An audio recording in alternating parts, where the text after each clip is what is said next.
Zelensky sería la principal amenaza para la paz permanente y durable con Rusia, y esto ya no le conviene a Ucrania, ya no le conviene a Alemania y Estados Unidos. Ya está pensando en el siguiente paso. El siguiente paso era China. China, desde Donald Trump, era el big deal. China, con una provocación a través de Taiwán, sería la justificación, la argumentación perfecta para empezar a debilitarla, porque el crecimiento económico chino ha sido imparable incluso durante la pandemia. Pero antes había que dividir las alianzas económicas, las alianzas políticas, diplomáticas y militares en Eurasia, porque una Rusia cercana a Europa, un comercio consolidado entre los rusos y los europeos, y aunque los rusos son europeos, los rusos asimismo no se ven como europeos y los europeos no ven a los rusos como tal.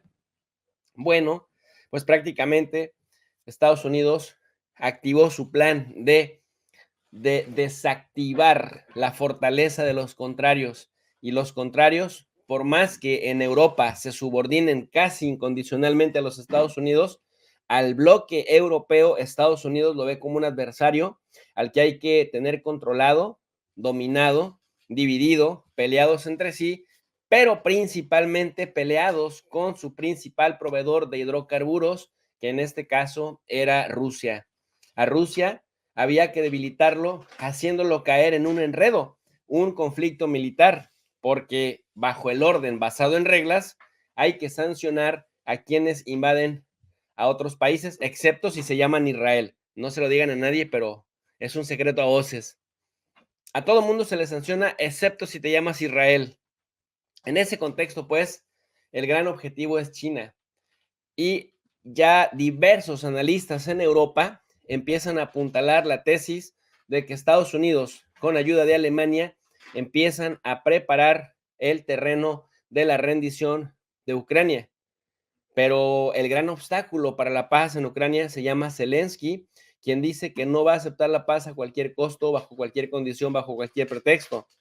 No va a haber paz y entonces esto no le conviene a Estados Unidos, que ya quiere dar el segundo paso, no le conviene a Alemania, que está en casi bancarrota y con una inflación permanente, de tal suerte pues que Estados Unidos ya consiguió lo que necesitaba, que era tener una Europa económicamente débil, que era tener una Europa en términos de energías subordinada a Estados Unidos, separada de Rusia, con una relación quebrada prácticamente con Rusia, que no se sabe hasta dónde se van a poder perdonar y no se sabe hasta dónde eh, pues van a poder resarcir los daños de la relación, pero bueno, prácticamente Estados Unidos ya digamos que ha logrado lo que se proponía, separar a los europeos de los rusos, debilitar a los europeos y demostrarle al mundo que los europeos al son que les toquen bailan. Es decir, que cuando Estados Unidos les señala algo, solo alcanzan a ver el dedo de los que se lo señalan. Y entonces, pues ese es el tema. Vamos a abordar reflexiones sobre cómo Estados Unidos logró lo que se proponía en Europa y aparentemente hay un gran, pues una gran división, una gran separación, un gran desorden, una gran anarquía, pero Estados Unidos va, digamos, viendo el libreto y no importa si es Trump, no importa si es Biden, pero en el libreto, miren ustedes, querían romper las alianzas energéticas entre Europa y Rusia. ¿Qué le pasó al Nord Stream 1? Check. ¿Cuál era la principal demanda desde las épocas de Donald Trump hacia Alemania? ¿En qué le presionaban a Merkel?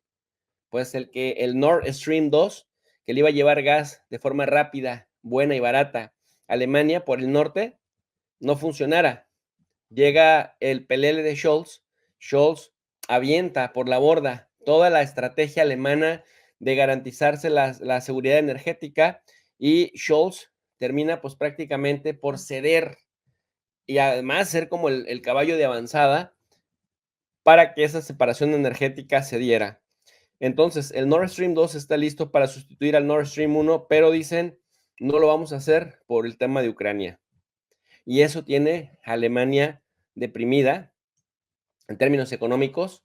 Eso tiene en Europa los precios de todo muy altos, aunque ellos dicen, bueno, la inflación ya no es tan mala, ya no es tan grave como antes, pero ojo, sí están con la vida encarecida, la pérdida de empleos y el crecimiento magro.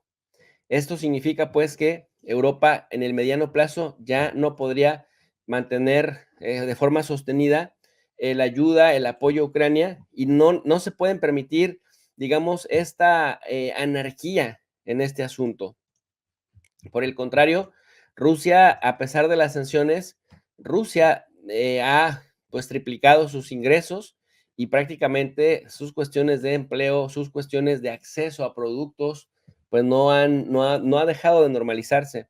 En un principio, mientras había el reajuste de las economías europeas y el desprendimiento de Rusia, se tuvo cierta recaída, pero prácticamente en estos momentos Rusia sabe cómo vivir sin los ingresos provenientes de Europa, que eso era de lo que se jactaban los líderes europeos. Decían, nosotros somos indispensables para la economía rusa y por eso las sanciones van a funcionar. Los rusos van a caer en 3, 4 o 5 años. Bueno, en realidad decían en 3 meses, lo decía Biden. Pero ahora que los rusos saben vivir sin el dinero de Europa, porque ahora viene de China, viene de la India, viene de Pakistán, viene de Asia en general, los principales ingresos rusos, los europeos ya difícilmente tendrán acceso a la energía de calidad y de buenos precios que venía de Rusia. Estados Unidos ahora es el principal proveedor, pero ese principal proveedor le vende más caro y ese principal proveedor no le abastece en el 100% de las necesidades, si acaso en el 10% de las necesidades. Y eso generará que Europa pues se mantenga literalmente más subordinada que nunca de Estados Unidos. La pregunta es, ¿en qué momento los líderes de Europa decidieron que ese era su mejor escenario? Bueno, Estados Unidos, como se pueden dar cuenta, ha cumplido lo que se proponía. Llámese Biden, llámese Obama o llámese Donald Trump, van cumpliendo la agenda.